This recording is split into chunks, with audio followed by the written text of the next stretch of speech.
اس دنیا میں جہاں عورتیں حرم کی بلند دیواروں کے پیچھے چھپا دی جاتی تھیں اور شاذ و نادر ہی ان کی آواز سنی جاتی تھی، مہراماں کو ریاستی رازوں تک رسائی، اپنی ذاتی مہر اور خود بادشاہ کو مشورہ دینے کا حق حاصل تھا۔ جبکہ اس کے بھائی تخت کی جنگ میں اپنی گردنیں داؤ پر لگا رہے تھے، وہ اپنی خود کی طاقت کی سلطنت بنا رہی تھیں۔ 17 سال کی عمر میں اس کی شادی رستم پاشا سے ہو گئی۔ یہ شادی اس دور کے دو طاقتور ترین ذہنوں کے درمیان ایک اسٹریٹجک اتحاد تھا۔ ایک نوجوان لڑکی کے لیے اپنے باپ سے محبت اور اپنی ماں کی وفاداری کے درمیان توازن برقرار رکھنا کتنا مشکل تھا۔ مہراماں نے یہ کام شاندار طریقے سے انجام دیا۔ وہ محض زندہ نہیں رہیں بلکہ پھلیں پھولیں۔ 1558 میں خرم کی موت کے بعد مہراماں کے کندھوں پر وہ ذمہ داری آ گئی جو سلطان کی کسی بیٹی نے پہلے کبھی نہیں اٹھائی تھی۔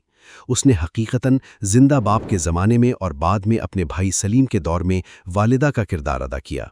وہ بھاری رقم کی منتظمہ تھیں۔ انہوں نے ادرنا کاپی اور اسکودار میں 2 شاندار مسجدوں کی تعمیر کی مالی امانت کی۔ یقیناً اس کی زندگی ہر طرح سے پرسکون تھی؟ ہرگز نہیں۔ مہرماں نے دیکھا کہ کیسے ایک کے بعد ایک اس کے بھائی اس دنیا سے رخصت ہوتے گئے۔ اس نے اپنی ماں کے آنسو اور باپ کے غصے کو دیکھا۔ اسے ایک خوفناک انتخاب کرنا پڑا، بایزید کا ساتھ دیں یا سلیم کی طرف ہو جائے۔ یہ اندرونی کشمکش اس کا دل چیر رہی تھی۔ وہ مضبوط ستون تھی جس نے خاندان کو لامتناہی جھگڑوں کی بھنور میں گرنے سے بچائے رکھا۔ اس کی موت ایک پورے دور کا خاتمہ تھی۔ 1578 میں مہرماں 56 سال کی عمر میں انتقال کر گئے۔ اس زمانے کے لحاظ سے یہ بہت معزز عمر تھی، خاص طور پر اس زبردست ذہنی دباؤ کو دیکھتے ہوئے جس میں وہ کئی دہائیوں تک جیتی رہیں۔ اپنے بھائیوں کے برعکس اس کی موت پرسکون اور قدرتی تھی، لیکن مرنے کے بعد بھی اسے ایک ایسا اعزاز ملا جو اس کی انفرادیت کو نمایاں کرتا ہے۔ سلیمان اپنی بیٹی کو اتنا قدر کی نگاہ سے دیکھتا اور اس سے اتنی محبت کرتا تھا کہ وہ اس کی اولاد میں اکلوتی تھی جسے سلیمانیہ مسجد میں اس کے اپنے مقبرے میں دفن ہونے کا شرف حاصل ہوا۔ یہ آخری نشانی تھی کہ وہ سب سے زیادہ اس کے قریب تھی۔ اس نے اپنے تمام بھائیوں اور اپنی ماں کو بھی زیارت فانی کا وقت دے دیا اور سلطنت کے عروج اور تبدیلیوں کے آغاز کے درمیان ایک زندہ پل بن کر رہی۔ ایسے عظمت اور لمبی عمر کے پیش نظر ایسا لگتا ہے کہ خرم کی دیگر اولاد کی تقدیریں کم اہم معلوم ہونی چاہیے، لیکن تاریخ تضادات کو پسند کرتی ہے، اور اگر مہرماں کی زندگی سورج کی تیز چمک تھی تو سلیمان اور خرم کے اگلے بچے چھوٹے عبداللہ کی قسمت محض ایک لمحاتی سایہ تھی جو محل کے راہداریوں میں جھلک کر غائب ہو گیا۔ اکثر تاریخی ڈراموں یا ناولوں میں خرم اور سلیمان کے اس بچے کا ذکر کیوں نہیں ملتا؟ جواب سادہ اور ساتھ ہی خوفناک ہے۔ اس کی زندگی ایک اندھے کمرے میں جلنے والی ماچس کی چنگاری کی مانند تھی، روشن مگر انتہائی مختصر۔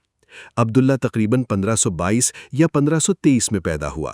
اس وقت خرم سلطان کے دل میں اپنی جگہ پہلے ہی مضبوط کر چکی تھی اور اس کے لیے ہر بیٹے کی پیدائش ایک نئی غیر قابل عبور ذرا حاصل کرنے کے مترادف تھی۔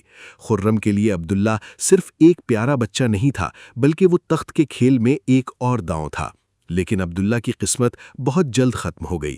16ویں صدی میں حتیٰ کہ شاندار توپ کاپی محل کی دیواریں بھی ان پوشیدہ قاتلوں کے سامنے بے بس تھیں۔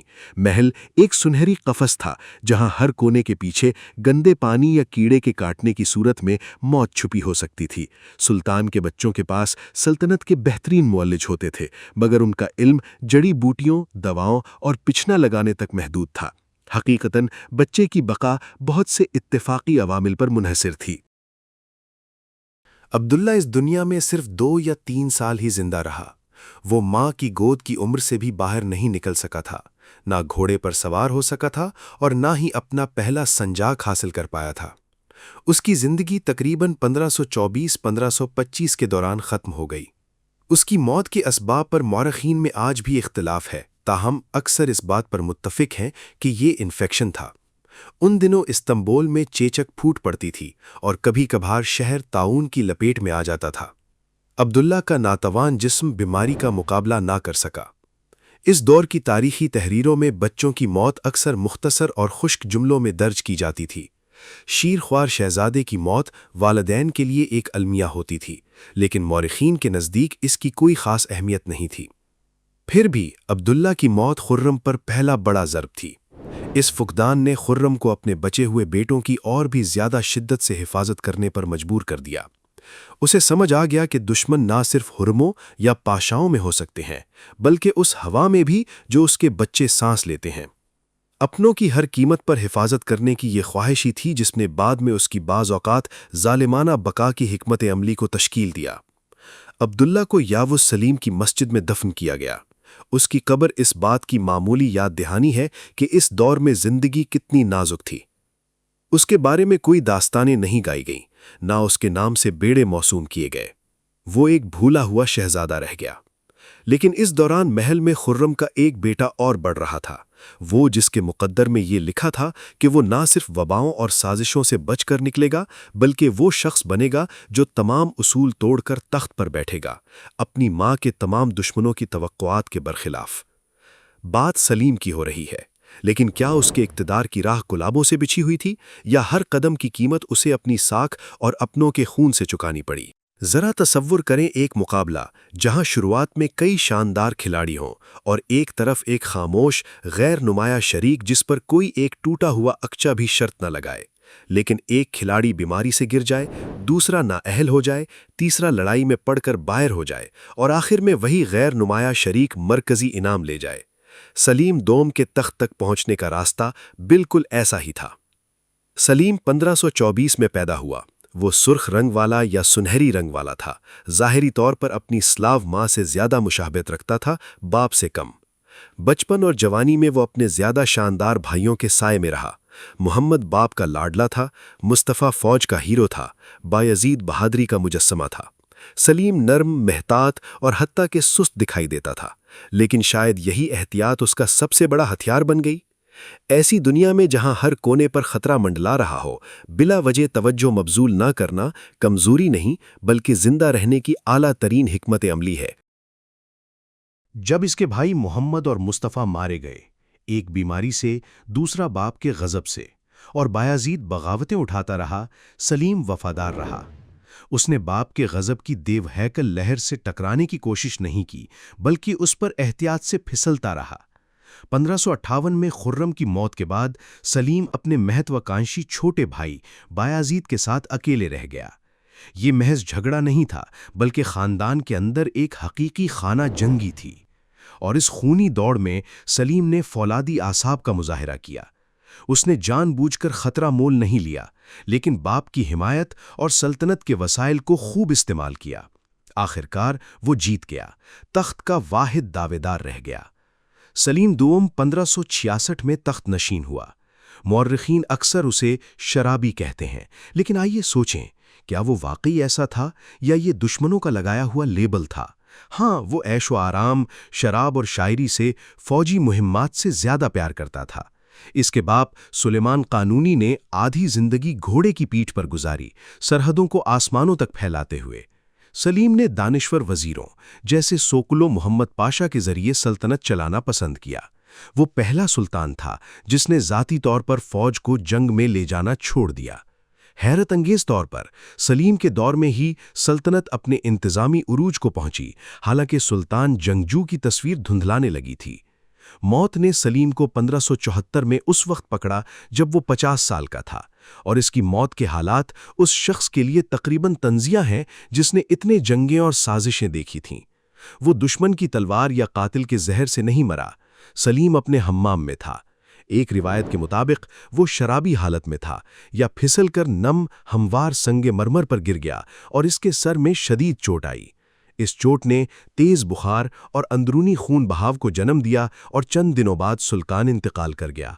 وہ شخص جس نے اپنے تمام بھائیوں کی موت دیکھی، جو اندرونی کشمکش کے جہنم سے گزرا، وہ اپنے ہی حمام میں ایک حادثے سے مرا۔ اس نے صرف 8 سال حکومت کی، لیکن اس کے بعد ایک ایسی سلطنت چھوڑ گئی جو اب بھی عروج پر تھی۔ سلیم وہاں زندہ رہا جہاں دوسرے ہلاک ہو گئے، لیکن اس کی فتح اپنے بھائیوں کی زندگیوں کی راکھ پر تعمیر کی گئی تھی، اور ان جل کر راکھ ہونے والی تقدیروں میں سب سے المناک تھی بایزید کی زندگی۔ وہ شخص جو دوسرا سلیمان بن سکتا تھا، مگر جلاوطنی میں زندگی بسر کرتے ہوئے معافی کی التجا کرتا ہوا مر گیا۔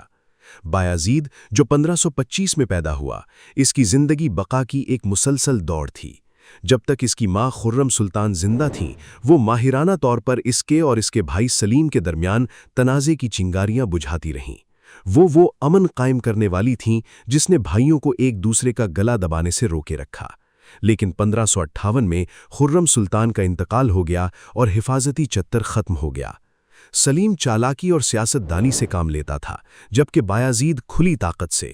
آپ کے خیال میں بڑھاپے کے بادشاہ کو زیادہ ڈراتا کون تھا؟ خاموش نوکر بیٹا یا سرگرم سپہ سالار بیٹا جس کے پیچھے فوج جانے کو تیار ہو؟ یقیناً دوسرا۔ 1559 میں تنازع کھلی جنگ کی شکل میں آ گیا۔ بایازید نے فوج جمع کی اور قونیا کے مقام پر سلیم سے جنگ کی۔ وہ ہار گیا، اور اسی وقت اس نے اپنی سب سے مہلک، سب سے خوفناک غلطی کی اور فارس سلطنت عثمانیہ کے کٹے دشمن شاہ طہماسپ کی طرف بھاگ گیا۔ سلیمان کے نزدیک یہ محض نافرمانی نہیں تھی، یہ غداری تھی۔ طویل اور ذلت آمیز مذاکرات شروع ہوئے۔ سلیمان نے بیٹے کی حوالگی کا مطالبہ کیا اور شاہ طہماسپ سودے بازی کرتا رہا، سونا اور زمینیں نچوڑنے کی کوشش میں۔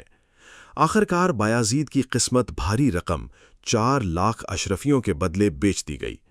1561 میں قزوین میں بایازید کو عثمانی جلادوں کے حوالے کیا گیا۔ اس کی عمر 36 سال تھی۔ بایازید کے ہمراہ اس کے 4 بیٹے بھی قتل کیے گئے جو اس کے ساتھ جلاوطنی میں تھے، اور ایک بیٹا بورسا میں مارا گیا۔ بایازید کی موت نے خاندان کی ساکھ کو شدید دھچکا پہنچایا اور سلیمان کو ذاتی طور پر غمزدہ کیا، جس نے حکم دینے کے باوجود اپنے اشعار میں بیٹے کے لیے نوحہ کیا۔ لگتا تھا کہ اس خون ریز سزا کے بعد سلطنت کا دل سخت ہو جانا چاہیے تھا، لیکن خرم کے بچوں میں ایک شخص تھا جس نے جنگوں میں حصہ نہیں لیا، نہ فوجیں جمع کیں، نہ تخت کا دعویٰ کیا، لیکن اس کی موت سلیمان کے لیے انسانیت کا سب سے کڑوا سبق ثابت ہوئی۔ اگر بایازید کی کہانی شعلہ اور گرج ہے، تو خرم کے سب سے چھوٹے بیٹے جہانگیر کی زندگی ایک اداس اور خاموش دھن ہے۔ وہ 1531 میں پیدا ہوا، اور اپنی پہلی سانس ہی سے اس کی قسمت اپنے بھائیوں سے مختلف تھی۔ جہانگیر کو پیدائشی جسمانی عارضہ تھا، بڑھتا ہوا قوز۔ کسی اور کے لیے یہ بھاری آزمائش ہوتی، لیکن شہزادے کے لیے یہ حقیقی سزا ثابت ہوئی۔ سلطنت کے قوانین کے مطابق سلطان کا جسمانی طور پر مکمل ہونا ضروری تھا، اور کوئی بھی جسمانی خامی تخت کے راستے کو روک دیتی تھی۔ جہانگیر بچپن سے جانتا تھا وہ کبھی تاج نہیں پہنے گا، کبھی فوج کو جنگ میں رہنمائی نہیں کرے گا، اور کبھی اپنے بھائیوں کا حریف نہیں بنے گا۔ بظاہر ایسا لگتا تھا کہ اس سے اس کی زندگی زیادہ محفوظ ہو جائے گی۔ جسمانی صلاحیتوں سے محروم جہانگیر نے ذہنی تربیت پر توجہ مرکوز کی۔ وہ سلیمان کے بیٹوں میں سب سے زیادہ تعلیم یافتہ تھا۔ ظریف کے تخلف سے شاعری کرتا، خطاطی، فلسفہ اور غیر ملکی زبانیں سیکھتا۔ وہ خاندان کا دماغی مرکز تھا، وہ شخص جس کے ساتھ سلطان گھنٹوں ابدی مسائل پر گفتگو کر سکتا تھا۔ لیکن اس شاندار ذہانت کے پیچھے ایک مستقل جسمانی درد چھپا تھا، جسے معالج جڑی بوٹیوں سے کم کرنے کی کوشش کرتے تھے۔ جہانگیر نے ایک ایسے شخص میں سہارا پایا جو محل کی سازشوں کی منطق کے مطابق اس کا دشمن ہونا چاہیے تھا۔ اس نے پورے دل سے اپنے بڑے سوتیلے بھائی مصطفیٰ سے لگاؤ کر لیا۔ یہ ایک حیرت انگیز رشتہ تھا، چھوٹا نامکمل شہزادہ اور بڑا مثالی ولی عہد۔ جہانگیر مصطفیٰ میں انصاف اور شرافت کا آئیڈیل دیکھتا تھا۔ حلب کی فوجی مہم کے دوران سلطان سلیمان نے فوج کے سامنے ہی مصطفیٰ کو قتل کرنے کا حکم دیا، اور بعض روایات کے مطابق جہانگیر قریبی کیمپ میں موجود تھا۔ جہانگیر کی موت مصطفیٰ کے قتل کے چند ہفتوں بعد اسی 1553 میں ہوئی۔ اس کی عمر صرف 22 سال تھی۔ اس وقت کی سرکاری طب نے دستیں کھڑی کر دیں، لیکن عوامی یادداشت نے ایک روایت محفوظ کر لی۔ وہ دل کے ٹوٹ جانے اور ناقابل برداشت غم سے مرا۔ نفسیاتی جسمانی عارضہ یا شدید ڈپریشن کے باعث پرانی بیماریوں کا بگڑنا۔ جہانگیر نے کھانا پینا چھوڑ دیا تھا، اس کا کمزور جسم ہار گیا۔ اس کی وفات سلیمان کے لیے انتہائی دردناک سبق تھی۔ سلطان نے نہ صرف ایک بیٹا کھویا بلکہ اپنا پاکیزہ ضمیر کھو دیا۔ اس کی یاد میں بادشاہ نے معمار سنان کو حکم دیا کہ ایک بلند پہاڑی پر اس محلے میں مسجد تعمیر کرے جو آج بھی جہانگیر کہلاتا ہے۔ اس مسجد کی کھڑکیوں سے بوسفورس کا شاندار منظر دکھائی دیتا ہے، جو اس شہزادے کی محرومیوں کی علامت ہے جس سے وہ اپنی مختصر زندگی محروم رہا۔ جہانگیر سلیمان اور خرم کے خاندان میں عظیم تقسیم کی آخری قربانی بنا، لیکن دنیا کی عظیم ترین سلطنت اپنے بچوں کے ساتھ اتنی بے رحم کیوں تھی؟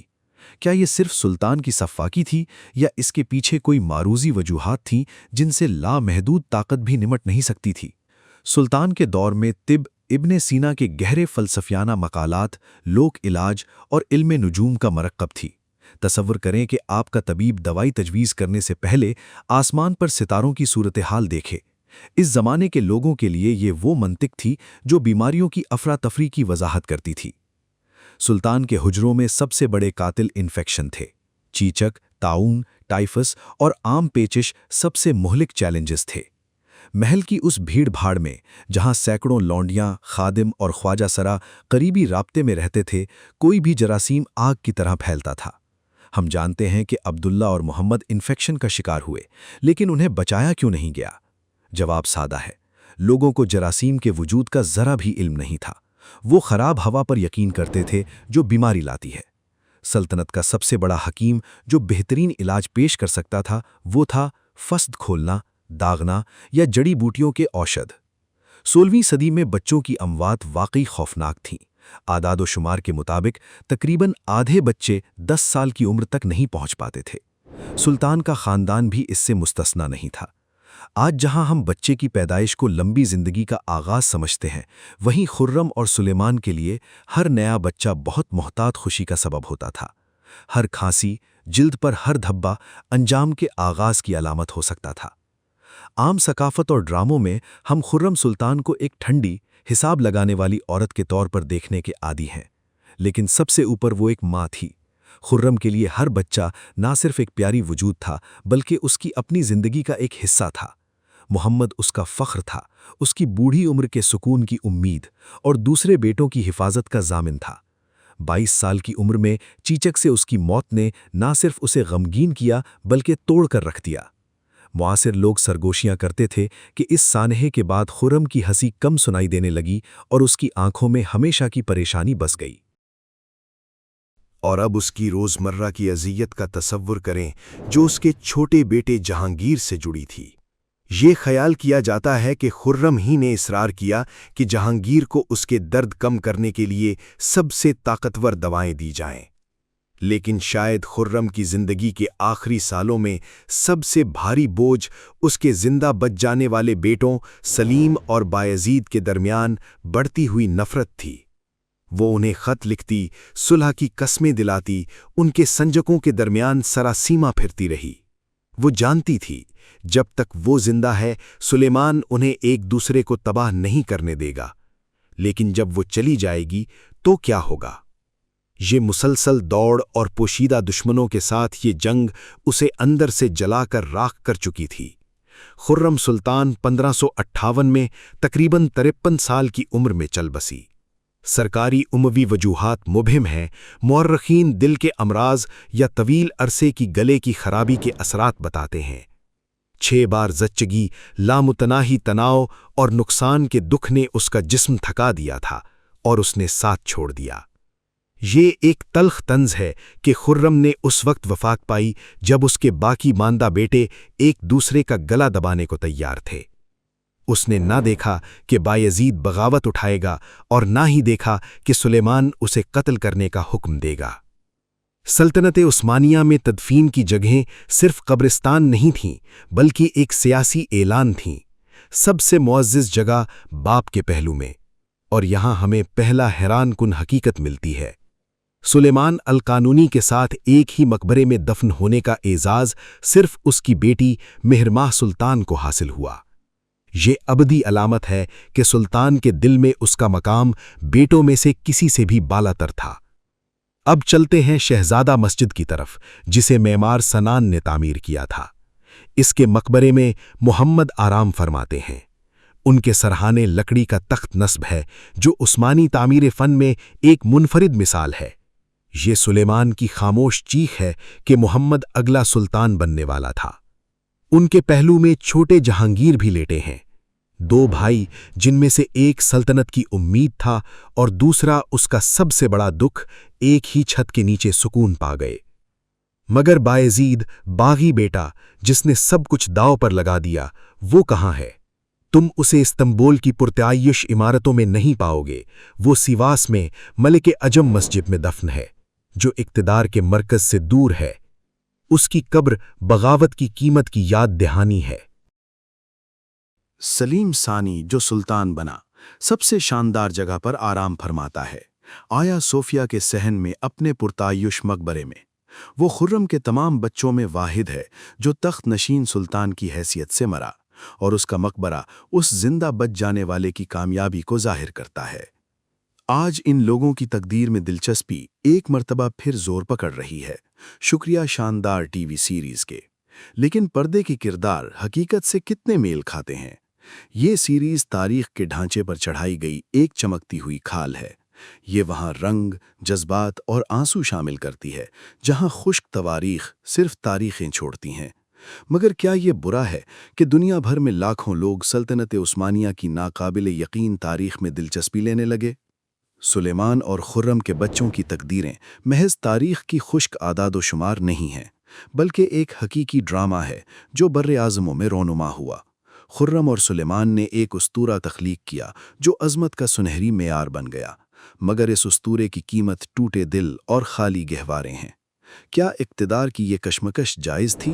اس کا جواب ہر کسی کے پاس مختلف ہے، مگر ان 6 بچوں کی کہانی ہمیشہ اس دور کی یاد دہانی رہے گی۔ اگر آپ سلطنت عثمانیہ کے اسرار میں غوطہ لگانے اور یہ جاننے میں دلچسپی رکھتے ہیں کہ حرم کے سنہری دروازوں کے پیچھے کیا چھپا تھا، تو اس چینل کو سبسکرائب کرنا مت بھولیے۔ آپ کی حمایت اور لائکس ہمیں نئی ویڈیوز زیادہ کثرت سے بنانے میں مدد دیتے ہیں۔ سلطنت عثمانیہ کی تاریخ سے اور کون سے موضوعات آپ اگلی ویڈیوز میں دیکھنا پسند کریں گے؟ اپنے خیالات کامنٹس میں لکھیں، ہم انہیں ضرور پڑھیں گے اور سب سے دلچسپ نظریات کو نئی سنسنی خیز قسطوں میں بدل دیں گے۔